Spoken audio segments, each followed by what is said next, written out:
শীত প্রায় শেষ, গরম তো পড়েই গেছে একটু একটু করে, তাই শীতের ফুলগুলো এমনিতেই শুকিয়ে যাচ্ছে। আর শীতের ফুলগুলো আমি 2-4টে করে প্রতিদিনই তুলে নিই ঠাকুরকে দেওয়ার জন্য। আর এটা কেন তুলছি, তো চলুন কেন তুলছি সেটাই আপনাদের কাছে আমি শেয়ার করছি। আমি করছি এই ফুল দিয়ে ফুলের রিং। ওই যে ক্ষীরাই, তো ক্ষীরাইয়ের নাম তো আপনারা সবাই শুনেছেন। ক্ষীরাইতে যে বিভিন্ন রং বেরঙের ফুল দিয়ে যে ফুলের রিংগুলো তৈরি হয়, কি অসাধারণ দেখতে লাগে।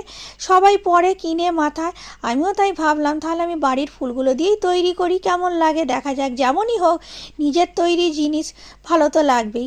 এমনিতেই ফুলগুলো নষ্ট হয়ে যাচ্ছে, সেই কারণেই আমি ফুলগুলো তুলে একটা রিং বানিয়ে নিলাম। ক্ষীরাই তো আর যাওয়া হয় না, সেই জন্য ভাবলাম বাড়ির ফুলগুলোই তুলে যদি আমি একটা কিছু করতে পারি তাহলে কেমন লাগে, সেই মতো আমি করে নিলাম। আর যদিও খুব একটা ভালো হয় না, তবুও আমি নিজের চেষ্টাই করেছি। তো ভিডিওটা কেমন লাগলো?